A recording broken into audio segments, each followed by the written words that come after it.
Hello and welcome to this week's episode of Conversations on Conversations, where each week we explore a topic to help us have more powerful conversations with ourselves and others. As always, I am your host, Sarah Noll Wilson, and joining me today is one of my dear friends, colleagues, Tara Turk-Haynes. And I'm so excited for you to hear this conversation. But first, let's hear a little bit about who she is. Tara Turk-Haynes is the founder of Equity Activations, where she works with organizations to help them embed equity into their systems. She is a passionate advocate for diversity, equity, and inclusion. In her former role at Leaf Group, she spearheaded the company's DEI journey, introducing impactful programs and resources for individual and group learning. She expanded global awareness of issues affecting underrepresented communities across the company's digital media and marketplace brands. She's chaired the Grams Holding Company's DEI Council and has been recognized as a trusted leader offering valuable perspectives and advice. She has also made significant contributions through virtual events, panel discussions, and featured appearances at prominent conferences and publications. Tara Turk-Haynes, welcome to the show. Thank you so much. This is a long time coming.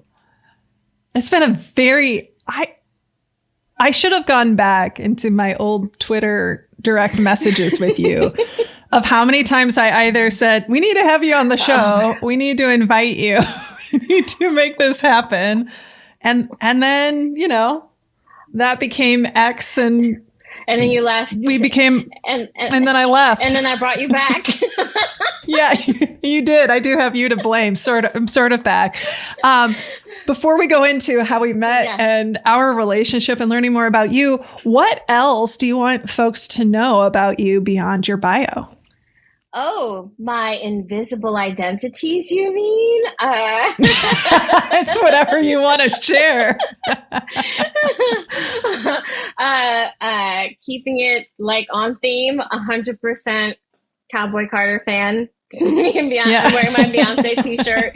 Granted, it's Renaissance, but that's okay. My Cowboy Carter swag hasn't come yet. I'm a wife. I'm a dog mom. I'm a playwright. I'm first gen college grad, first gen corporate worker. I love to read and I love to travel. This is all my stuff back here for sure. It's not like you can touch this stuff. Show. Yeah. For better or for worse, you can touch this stuff.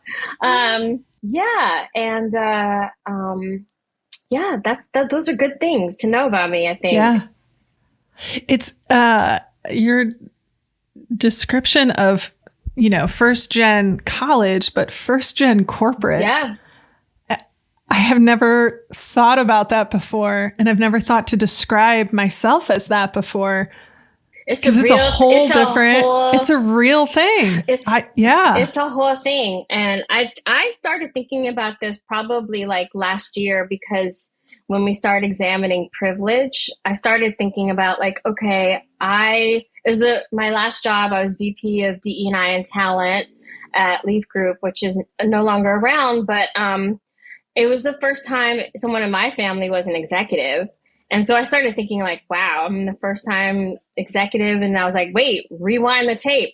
You're the first person to actually work in an office in this kind of work. It hasn't been my mom worked accounts receivable for most of her life, but she wasn't, a supervisor or a manager. And my dad worked on the line at Ford for all of his life until he passed away. So, my grandmother was a librarian. My grandfather was a car mechanic. So if you think about this ecosystem, for me, entering the workplace, I didn't have a handbook. I didn't know, I started temping to support myself through college. And I had to learn as I went because nobody told me stuff. Yeah. It's a lens of privilege I haven't thought about. Yeah. And it is very different. Yeah. I'm thinking about a good friend of mine who his dad was VP of a massive company. And so for him, it was just assumed that he would. Yeah. He would never question that he would be a CEO someday because, I mean, essentially he was raised to do that. Yeah. Whereas I remember being in the workforce being like, I don't know what's a 401k. I'm a theater major and my dad was a truck driver. That's right. You and I were both theater majors. Yeah. Yes. Yeah. And my parents being like, go to college. And I was like, cool, but I'm going to do theater. And they're like, wait, what? What? Not like that, but not like that. But then they couldn't argue because I graduated and I got a master's degree and I was like, you can't argue. I went to school. I just did what I wanted to do. And I was like, trust the process and figure it out. But they set me up for this path, I think, even early on, because I only went to like magnet schools and only, I was the gifted student, which, now we know is probably code for burnout and run yourself ragged. Right.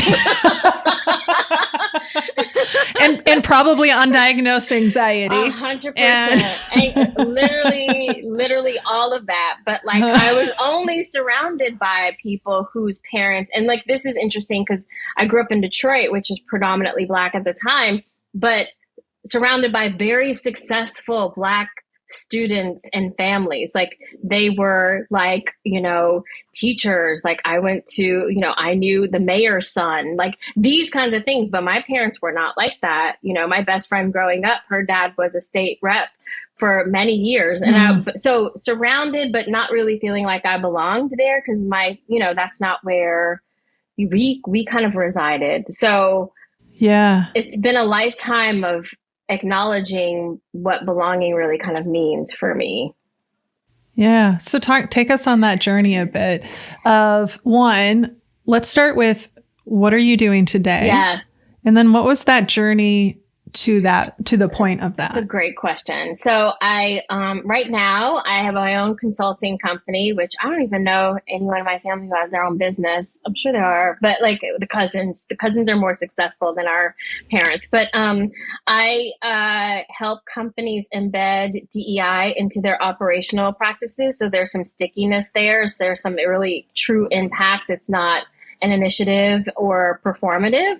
Especially in this environment where I just feel like there's a lot under attack. So if you really want to make space for people to be successful and have a great company, then you can't avoid some of this work, even though you may want to, but you can't. So I help companies do that. Before that, I was the vice president of talent acquisition and DE&I at Leaf Group. How did I get there? I was in talent acquisition for probably 14 years at that point. Before that, wow. I took a little detour. I worked at Variety magazine and editorial for 3 years, but I helped get Ava DuVernay on the Power of Women list when they were not really checking for her at that time. So like, I've always been passionate about representation, but I got into talent acquisition because I was an executive assistant for many years. Like that's how I supported myself, and was privileged enough to work for some really great people. Like when I graduated from theater school, you don't get a job being a playwright like right out the bat unless you go to like Juilliard or something. But like I didn't. So I went to Sarah Lawrence, which is still great, but nonetheless, it wasn't like they were like, here's a check. So I had to feed myself, and what I knew was, how to type and be pleasant to people and answer phones. And like, I started off at the second EA to the CEO of Penguin Putnam. So I started big, but like, got it. Yeah, I was grateful, and I'm still really friends with the first EA to this day, Eve Verhenny, who's been amazing to me. It was a great mentor, also a great writer, and then just worked in EA jobs. Sundance Channel. But it wasn't until I was at Ticketmaster and Beverly Carmichael, who was the chief people officer at that time, was like, I really feel like you'd be great at talent acquisition because you're really good with people. You have a good sense of people. You're very engaging, and I just want you to try it out. So she had me be a corporate a TA coordinator.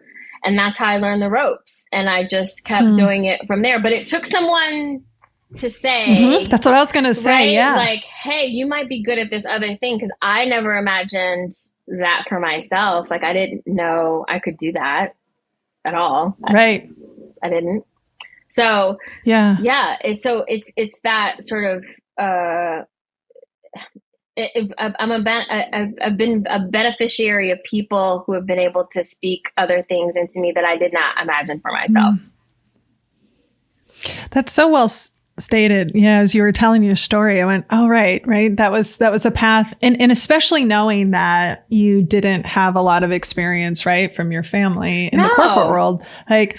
Who even know? I feel like, when you have a family where that's not the experience, like, so what do you do again? Oh my gosh. So what exactly is this? What, how do I describe what you do to people? And like, so you don't even realize that's an option for you. 100%. And to be quite honest, like I don't know if my family even completely understands what I do now, but if I say like I'm recruiting, they're like, "Oh, you're the one who keeps us from getting jobs." So like, I'm like, no. But like there's this, even it's a privilege to even understand the inner workings of what you do, right? And to be able, and that's why I told you I'm still on X, because there's a group of people who will not leave that platform because that's how they communicate, and they feel like other social platforms that are professional exclude them. So I feel like I can't leave that community because it's ripe with misinformation and people, and there are groups that count on that misinformation. So how do I help?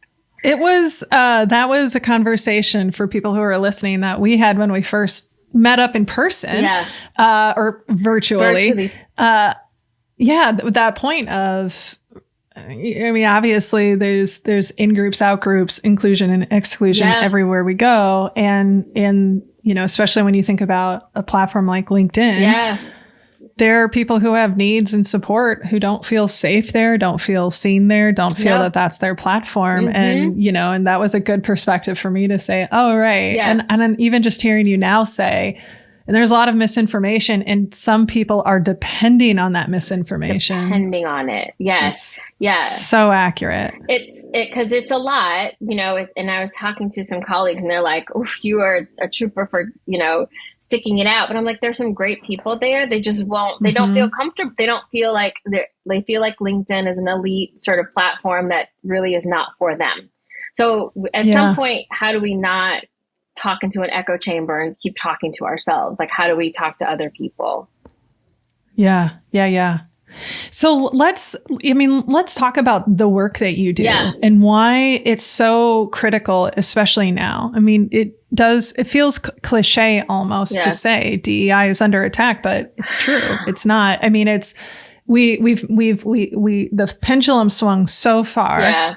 Right after George Floyd's murder and the reckoning that happened for so many people, and then the timing of that all, right?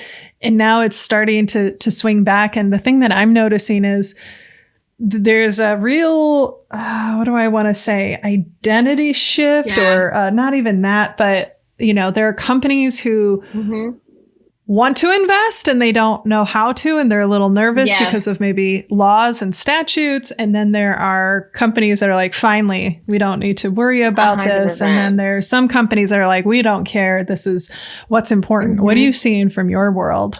Exactly that. I think, if you're a student of history and if you study any marginalized groups and their experiences, especially in this country, pendulums switch, they go back and forth all the time. I was just reading a really great book about the Grimke family, which was an abolitionist family post-Reconstruction. And a lot of people don't realize, like, right after slavery, there were groups of Black people who were thriving, who were able to do all of these amazing things. And just like what's, kind of happening now, this awareness happened of scarcity and fear. And so laws were used to basically scale down any freedoms or any personal freedoms or any kind of access or progress that we would get. But, all that to say, marginalized groups tend to be used to this kind of thing, right? Like, everybody was very excited after, the Black boxes started to appear on social media and like, finally, yay. But I was always cautiously optimistic because there was no structure at that time. Like when we said DEI, we didn't all collectively come together and say, this is what we mean when we say diversity, equity, and inclusion and belonging. We didn't have a shared definition. There were a lot of companies who hired people who were probably not like skill-wise equipped to actually kind of put these programs together. They just had the desire, which great, but also like this work is really hard. This is work that's like sometimes not sexy. It's not about talking to people and, having fun book topic discussions and talking to speakers. It's like tough conversations. It's data audits. It's really kind of getting through other people's personal sort of experiences and how they apply them to other people, right? Like you can only speak about your lived experience. And if you don't have a lived experience that encounters any kind of strife, then you think everybody's having that experience and you can't possibly relate to what that other experience is. And so it's more about how do you make space for other people telling you what they're experiencing specifically in the workplace, which I think is really important for any leader. So, I'm kind of, like I said, I'm not surprised. I feel like there's I don't want to work with companies who are just like, finally we don't have to do this thing. Listen, you showed yourself. That's totally fine. One of the biggest mistakes I think I made in my career is spending most of my time trying to convince the unconvincible, right? I need to focus on the people who are curious, still open, not sure, on the fence, and, the people who are really gung-ho about it. Those are my two groups that I kind of care about. Like everybody else, I mean, all the best to you and yours. But I also would say it comes down to, how does your company operate? Like, I'm speaking to some students at Loyola Marymount, they're business students. And I was saying, making the case for DE&I, which, I don't always love to do because I'm kind of tired of doing that, but I will do that for students. Students are different, but leaders, no. But I'm saying, like, unless you have a magical bucket of money for your sexual discrimination and your gender, and like your race discrimination lawsuits that will come up because those are still very viable laws,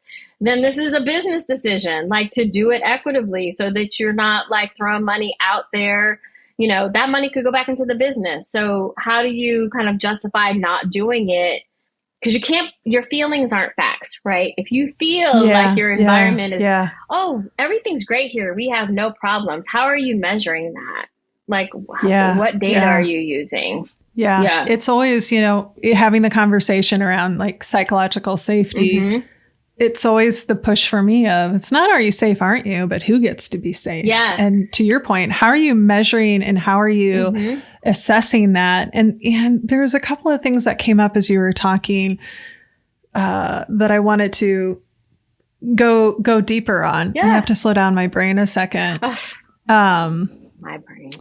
Well, one of the things that you mentioned early on is that there was a missing structure. Two things. Sorry. Now I caught my brain up.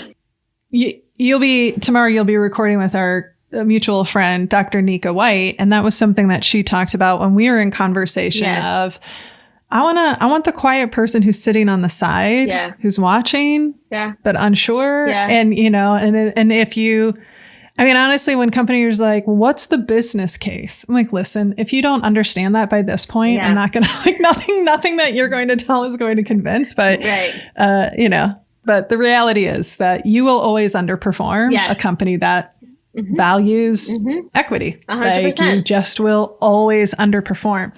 But one of the things that you were saying was this idea of a lack of structure, of not just the movement, but clarity around what it is, what it looks like.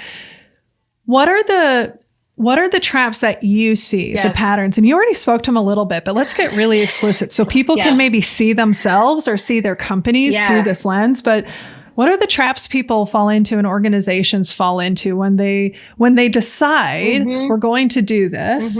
So we're not even going to talk about the folks that are like, no, they decide they're going to do it. And then what are they doing that they think they're doing? Right. They think they're done. We're like, we did this. And they're not. Yeah.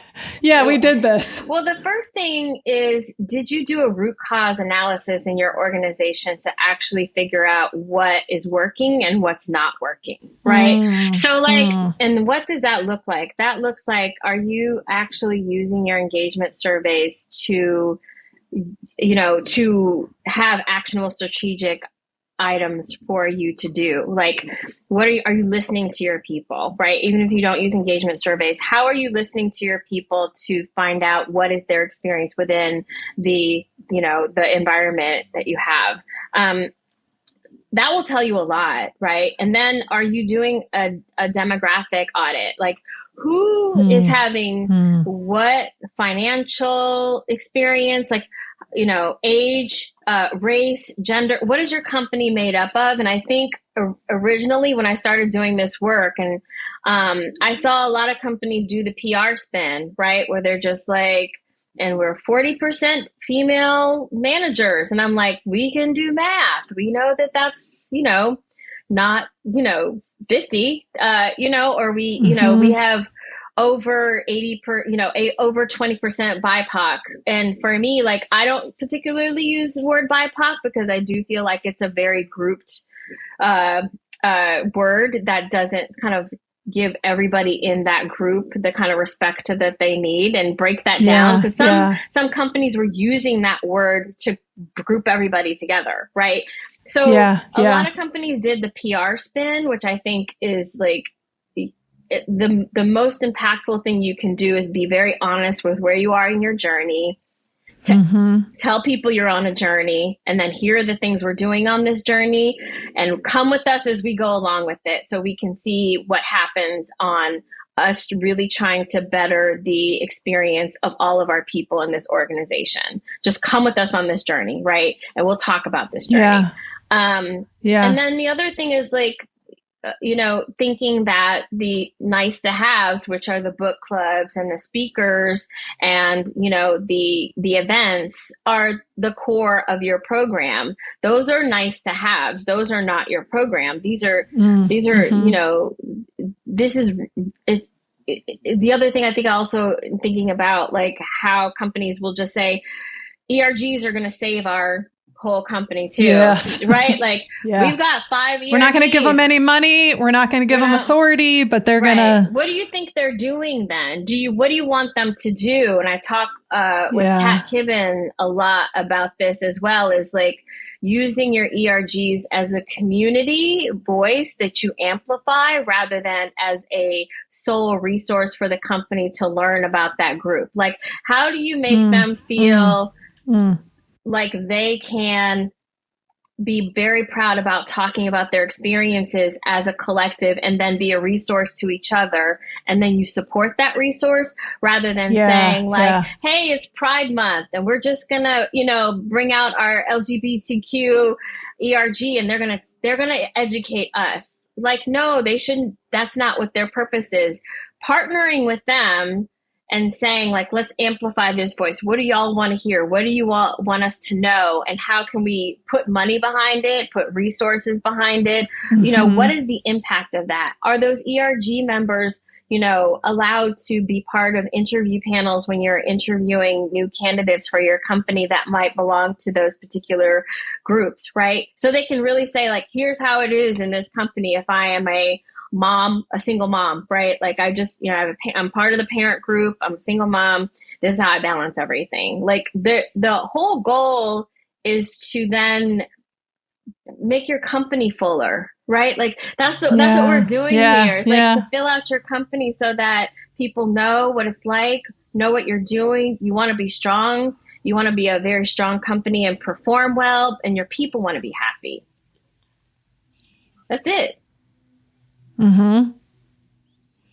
It's there's so much power in the sense of rethinking how do we use those employee resource groups. Yes, because more often than not, and that was my experience also in my time. So I never I never knew any different. Yeah. Right. Like, and I think that's part of it too, is they don't, and I've had the privilege now of seeing how my colleague Jill Mata works with companies, and it's the same thing. It's like, they're not here to educate you about it. They're here to help you understand the direct challenges, but they're here to support each other. Like, this is what this looks like. And it's such a common, thing that it's an example of asking people to do labor without being rewarded, without it being viewed, you know, somebody leading an ERG often isn't viewed the same as prestige or promotional opportunities as somebody leading another type of project. 100%. And then people aren't compensated for it. And it's like, sometimes I see it positioned as you should be grateful that we're giving you this opportunity. And what is that? You know what I mean? And then you have to be like, well, what does that opportunity actually entail? Like, what am I What am I getting that you're getting? Because, you know, at the end of the day, there are going to be some people from marginalized backgrounds, because they've been burned so much. All they want to do is come to work, do their work, have a great environment, solid, psychologically safe, check out when they need to, collect their paycheck and their benefits, and that's fine for them. They don't owe you participatory sort of like extracurricular activities. So what are you giving them? But if you're saying to them, we value your voice, right? Here's another way for us to help develop you. If you want to be an ERG lead, we will give you training when it comes to, you know, difficult conversations, or we'll allow you to participate in programs that give you more visibility to C-suite, or like, what are you giving them for the work that they're doing if you can't pay them? Because a lot of companies can't pay them, and that's, you know, that's the truth of it. But like, it's a give and take situation. It's not just to be grateful, but that's a workplace mind shift across the board, I think, for all companies, because they shifted during the pandemic so quickly to realizing that people are like, no, I actually want to decide where I want to work and what that work looks like, because we almost maybe died. Like collectively. Right. And some people in leadership are still struggling with that. They're still struggling with the fact that people found a voice. People started to get clear about what they didn't want to tolerate anymore, what they were willing to fight for. And I know that there's a number of people we see anyway where, gosh, why can't we just go back to how it was? And I was like, but that worked for you because you had the most power, authority, and autonomy. That doesn't work for the single mother. It doesn't work for the neurodivergent. It doesn't work for the person who every day has to live in a sea of aggression and microaggressions. And you're selective about what you want to go back to, because that was comfortable for you, like you said. But you never, ever actually say that about like your computer systems. It's not like you're like, man, you know what? I would really love to work on a Macintosh again. I miss those days. Like, no, you don't ever. Apple IICb, baby. That's, You that's never such a. say that about your systems. You only say that about your people, because, and I have this theory where I think that a lot of leaders, it's the last place that they feel like they can exert some level of unquestioned power, which is actually not the case anymore. But because they think support functions and all these other functions that deal with people are administrative, I just don't feel like they think I have control over this. And it's not as sexy as like product marketing, creative. You know what I mean? Like, these things aren't going to get me on to the magazine covers or blogs or whatever. I just feel like they're just like, no, we're going to keep this pocket of the business the same. That's it. Yeah. Why? Yeah. Because you don't know how to control it. That's why. Yeah. Well, right. And you want to. You want to, but you can't control people. Yeah, but you can't. You can't control people. And I'm a huge fan of Michelle Mijan Kim's, The Wake Up. Like that was one of my favorite books when it came out. And yep, it's over here somewhere. It's back here.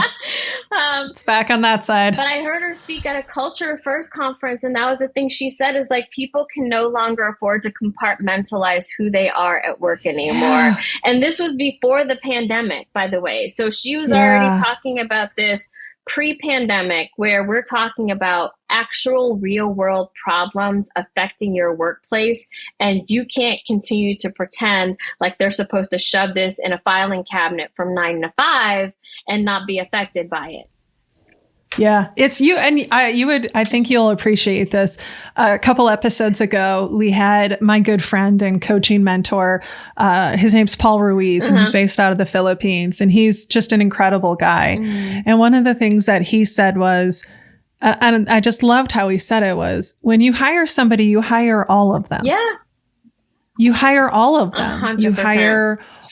You hire their health or lack of health. You hire their emotions. Yep. You hire their lived experiences. Yep. You hire, you do hire all of them. And I think that there was something, right? It's like, you get it all. You don't get to choose. Yep. You don't get to choose that if as a middle-aged woman, I'm going through perimenopause, like you don't get to shut that down. Or if you're taking care of a sick parent, or you're a single mom, or you're the only LGBTQ person in that room, or whatever the, circumstance are, you don't get to control any of that. But that is such this is the work that we're so passionate about, is understanding the complexity of the humans you serve.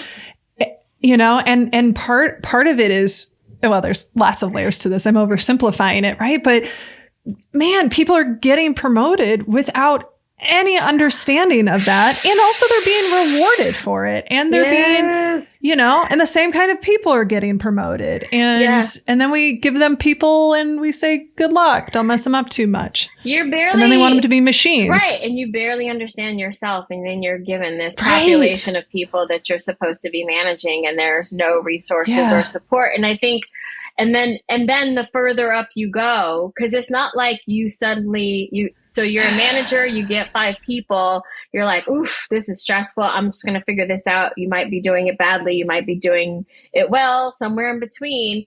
You keep getting promoted and you never go back and say, I never really learned how to do this one thing. So let me, as a senior vice president, go back and understand how to manage people. 9 times out of 10, after, a certain level, those executives feel like, I've done it. I'm good. I made it. I've got it. Oh, check, man. Score, done. I don't have to. I don't have to continuously learn how to be a better leader, because why would I do that? So they read a ton of books about business, and they read a ton of books about like AI, and like they're staying on top of trends that are business related, but not people related, because they don't necessarily think they have to do that anymore. And and your biggest outlier is actually going to be people, right? Yeah. It will be your competitive advantage. Yeah. Well, and then just playing on the idea of books. Yeah. I feel like I'm a broken record around this or they read the books on leadership. Yeah. Well, okay. They read the books on leadership, but they're only reading the books on leadership written by, right? Yes. Like, I'll throw myself into it, right? Yeah. Like white authors or white male authors. Yeah. And even if they're reading other books, one of the biggest things that, and I was just talking to my good friend, Nick Papadopoulos, who was also just on the show yesterday, about is this overestimation that because you know something intellectually, and then you know how to do it. Yeah. It's kind of going back to the conversation around equity. Yeah. Doing a half day training on unchecked bias is valuable so you can get information and insight. Yeah. But that's not what the work is. No. The work is hard and constant and consistent and ongoing. Yep. And that's such a common trap that, right? Like, and part of it is also, right, performative. Yeah. Like, oh, we did it. We're good. We're good. I think it's really interesting because that is a privilege of being able to say, like, I feel like I've done this thing. And then selecting the books that, oh, I read, this football coach's book about leadership. So I think I'm good. When you don't really run a football team, you run a company full of people who may not even like sports. You know what I mean? Or like, and I think the other thing too is like, when you think about cultures like that and marginalized people, I was explaining this to someone the other day, is just like, as a Black girl who grew up in Detroit, I'm very familiar with white-centered pop culture references because that dominated my life.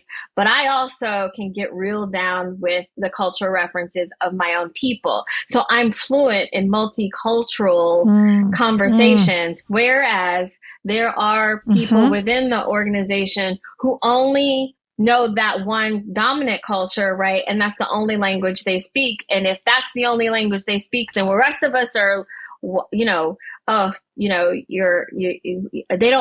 since they don't have that familiarity, then we're the ones who are the outliers. But we've had to experience these cultures because we live here in America, and that has been the white dominant culture. So, I'm going to be able to know every 80s, MTV reference, and like, I can do all of that. But I also can go, and by the way, I'm very fluent in BET references too. Like, I know, who else can say that? It's that language you're using of language. Yes. Is very provocative for me. Yeah. And I quote my colleague Jill Mata often on this. And I feel like you just leveled it up for me. So I just want to like reflect on it for myself too, from the standpoint of, we were having a conversation one day and she said, the reality is if you only know how to lead people who look and sound like you, you'll never be a great leader. Never. And that idea of fluency in different languages. Yes. I really appreciate how the visual of that, right. Of, I can speak white woman. Yeah. Really, really well. I can speak Midwest white woman really, really well. Yes. And, and then that limits you. And then other people who, like, if you don't understand, you dismiss, you minimize, right? Or some people do, right? Right. Some people the do. dominant culture definitely does. That's not professional. We start using code words. That's not professional. That's woke. Speak English, all of those different code words. But here's the kicker, is that the world is changing. Populations are growing. Soon, you will not be able to ignore this anymore or use code words to, disenfranchise people. Soon, you're going to have to know multiple languages as a business, as a leader, in order to capture your perceived customer, your perceived candidate. Sometimes they're the same person, right? They have a long memory. How did you treat them? So like, is your business set up to exist in this world that's coming towards us, whether you like it or not?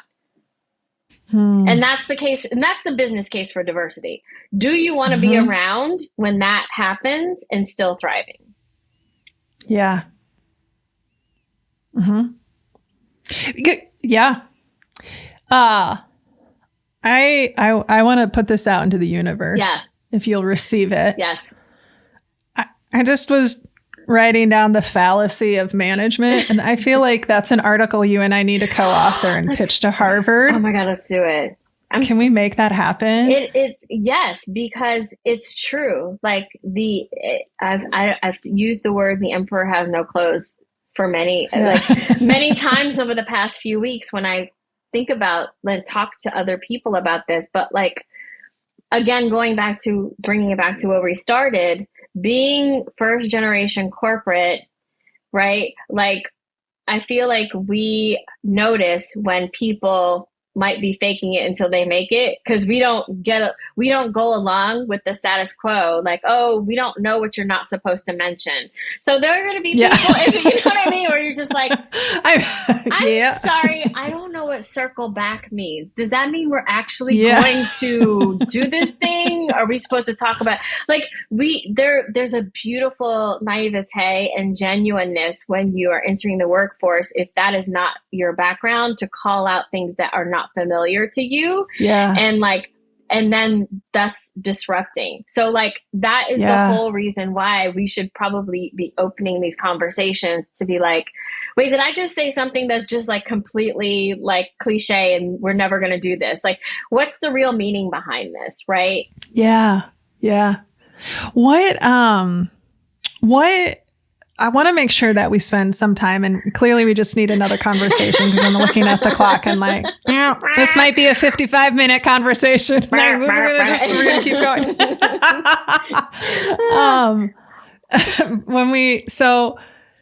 When we think about doing this work, because this is, I'll just speak from my experience as on my journey through diversity, equity, and inclusion. I thought I was doing the work. Mm-hmm. And then I realized I had no clue. Yeah. The interrogation that I needed to do, just everything, right? Wrapped into it. And so, you know, and again, like there's a whole lot of protection of power. Yeah. There's a whole lot of protection of dominance. So I really want to make sure I'm explicit with that, that's a lot of it. Mm-hmm. And I think even for the people who may feel passionate about it, it's like an unawareness of what does it actually look like. Yeah. So when you think about the work that you do, and I love how you talk about the embedding in the systems, in the operations. Yeah. Why is that so important? And what does that look like in practice for people who are listening to this going, okay, like I'm following and how do I do that in my world? It's important because if you want something that's going to stick, then you have to make it stick within what you do from a day-to-day perspective, right? Yeah. A lot of these DE&I, a lot of actually all across the board, a lot of initiatives, if you want to say ESG, if you want to say all these other things, they have no stickiness because you haven't attached it to business strategies or initiatives. You just have the passion, and like passion goes wands. It's like, I'm great, I'm not, like it can't be a personal whimsy. So how do we attach this to a strategic initiative? So for example, you know, you want to do this work. Can you start off by doing an audit? Like I said, a data audit. What does your managerial pool look like? Who's getting promoted? How are they getting promoted? Is there structure? You know, a lot of times people think, you know, HR, and then they think, oh my gosh, it's all red tape, it's structure. And some of it completely is. Some of it really is. It depends. But if you are putting in structured, for example, interview questions where everybody, you know, at different stages, you have structured questions, like this is what we're asking. Because as a talent professional, I will tell you, everybody thinks they know a great way to interview. And a lot of times they are probably going to land you in court, or, you know, like, don't ask that. You know, don't ask that. That's not a great question. Making sure everybody is having the same experience in your interview pipeline. So like, we are recording these questions in the same way. We are making sure these questions are being asked. When we talk about these candidates, we are sticking to these points, the answers that they gave, the job that we have open. A lot of, you know, removing the bias of your processes require you to audit, right? It's the same way as like when you have like auditors come in for your books, right? Like they're supposed to come in and make sure you're not like doing some shams or, you know, doing the wrong thing that's going to get you in hot water. That's what DE&I departments should be doing as well. How are you using performance management, right? You know, I hear so many people say like, wait, I'm supposed to meet with my manager like weekly. I had no idea. Like, or they're just meeting to talk about like project updates. What about you updates? Like how is your manager checking in to say like, okay, what's your experience? How are you doing? What can I do to help you? How are you growing? Right. And really kind of stop using the ambiguity of how a company runs and really get very specific about how your company is running. Like just get specific. It only benefits you in the long run. Like then you don't have to worry about like what people are doing. Oh my goodness, how did I not know this? XYZ. So I come up with strategies for, and every company is different. Like the size, the industry, the leaders, they're all very different. And that's why I believe in doing a root cause analysis, talking to your people, looking at your data. How do you function? What do your job descriptions look like? Like, how are people, what's the experience people are having? And then can we come up with a plan to make sure that it's better? Yeah. Well, and just to, I want to echo and amplify the work you're doing, because one of the, there's a lot of danger to having an audit done like that internally, where there's a bias. Yep. Yeah. I mean, we all have bias, right? So I'm not saying that, right. and then you also have the reality of, right, existing relationships. Yep. Maybe the person in HR who's running it is worried about their own job, so they're not going to be as honest. When you're a part of the system, it is hard to see the system, which is why it's so valuable to work with somebody like you to say, hey. And the other thing is, for folks listening, I know this is, and this was, I forget what the stat was. We had Jen Fisher from Deloitte on, but essentially, right, the experience of senior leaders and their perception of how people are experiencing the company, there is always a massive gap. Always a massive gap. Yep. It's a vast difference. You are literally like, just take that data point of your leader. Just know how you think everyone's experiences is not your own, right? And I think one of the things that leaders get trapped into is a prioritization, right? So I've talked to some leaders and they go, this work is really important, but I got to get us profitable first. How do you can use this work to get profitable, right? Actually, they go hand in hand if you're ready to sort of take that journey, right? Because this only is going to help your bottom line in the end, because you want to fix your foundation, right? Fix your foundation, make your house stronger. Why does this hurt? This does not hurt. It doesn't, don't stop fixing on painting the house and making it curb appeal. Fix the foundation. I firmly believe that care is a competitive advantage. Yes. Yes. Yeah. It just is. And that extends to safety, and that extends to equity, and that extends to inclusion and belonging, and care isn't just that I care about you, but it's I care enough about you to understand you and to understand your lived experience, and right, and to account for that. Okay, like this, I don't know if this is I don't think this is a big question, but if it is, you can take time to think about it. Yeah. But for people who are listening, we know that largely our audience is in the HR field, or they're in formal leadership positions, or they aspire to. Yeah. What would be the one or two things that you wished, what would be the questions you wished all people who had formal authority were asking and thinking about and asking and honestly listening to? I think that the questions that really need to be asked are about, I almost want to turn it internally and ask them how authentic they're being with themselves. Right? Like how, I know that it's really hard to be vulnerable, and no one's asking you to reveal your innermost, deepest, darkest secrets when we say vulnerability. I think that's immediately where people go, and they're just like, I'm not ready to be out yet. That's fine. No one, I don't want to know that. That's fine. I'm asking you to be vulnerable in a way that allows you to show up as a human being in front of people, and not a leader, not just like, I'm your new boss or whatever, but like, what can you tell people? Like the questions you asked me when we started, like, what can you tell people that will allow them to connect to you in a way that's really helpful as you go forward? And this goes to like this. It's like, how best do you communicate? Like, are you a morning person? Do you really hate when people slack you during the hours of X, Y, and Z because you have kids or you have a caregiver or, whatever? Or do you know what your own challenges are as a person? Like, hey, here's some things as a leader or as a person who's showing up at work that I really want to work on. How authentic can you be when you're sharing and being vulnerable with people that will allow them to go, okay, I have a manual for this person, right? I'm actually working on an authenticity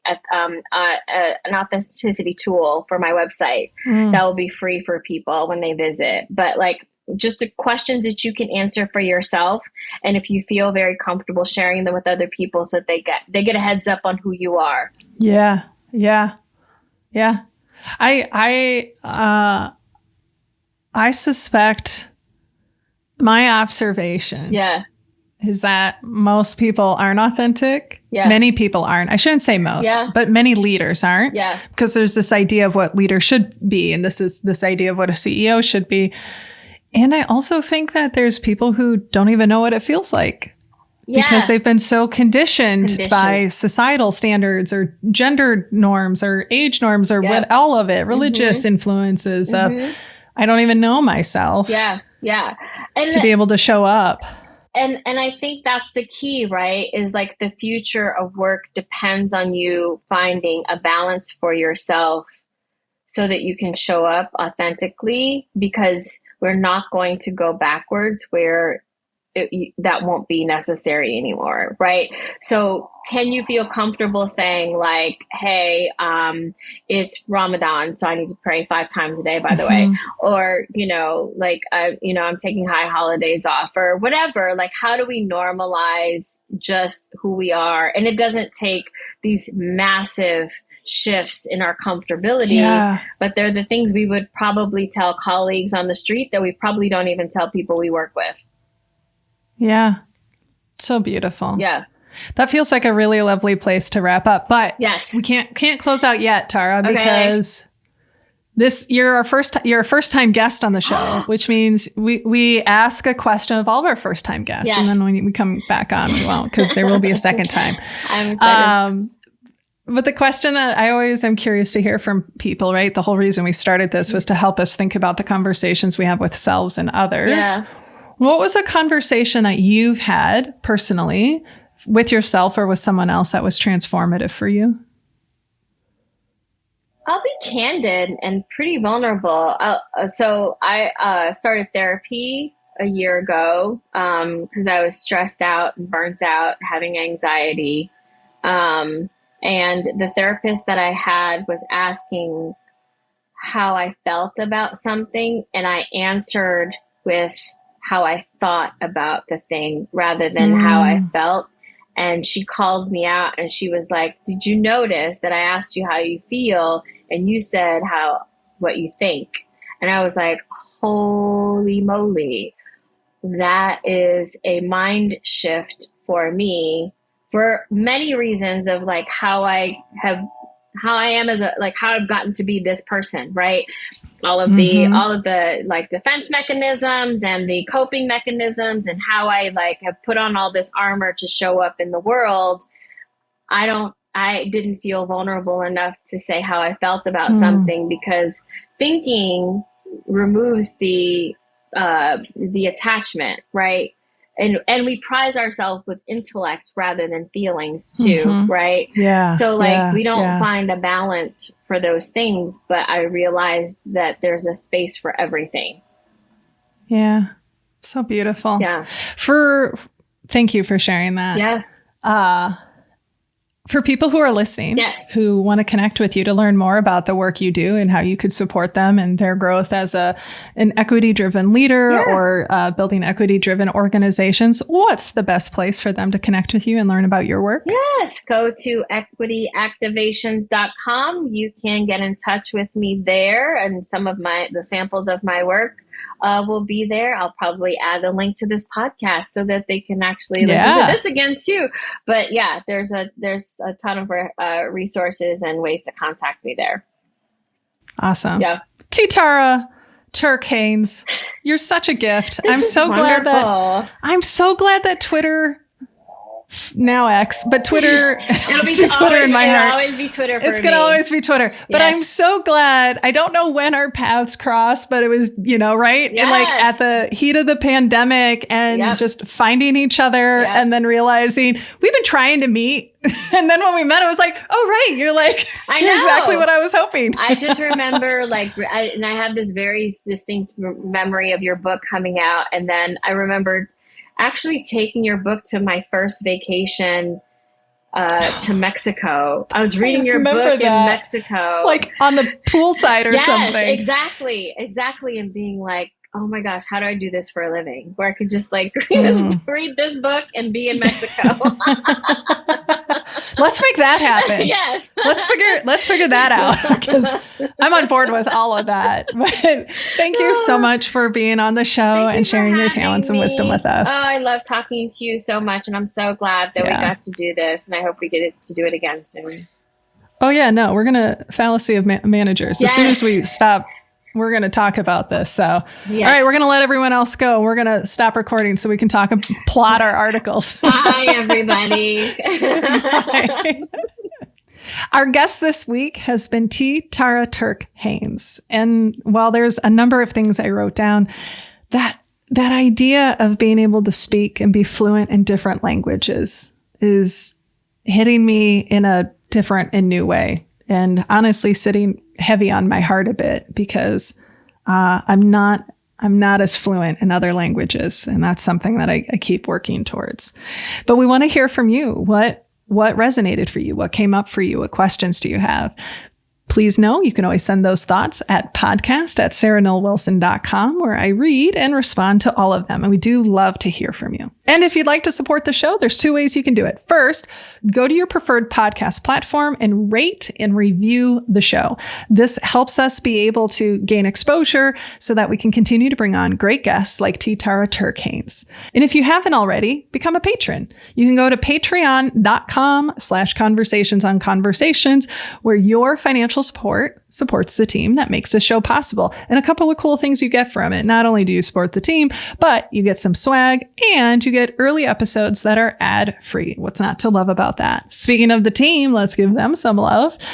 Big shout out and thank you to our producer, Nick Wilson, to our sound editor, Drew Knoll, to our transcriptionist, Becky Reinert, our marketing consultant, Jessica Burge, and the rest of the Snowco crew. And then just a big thank you to Tara Turk-Haynes. It's been a journey of us knowing each other online, and it has been a gift to know her offline. That concludes this episode of Conversations on Conversations. Thank you all so much for listening, for showing up for yourself and others, and showing up for us as well. And remember, when we change the conversations we have with ourselves and others, we can change the world. So till next week, my friends, please be sure to rest, rehydrate, and I'll see you again soon.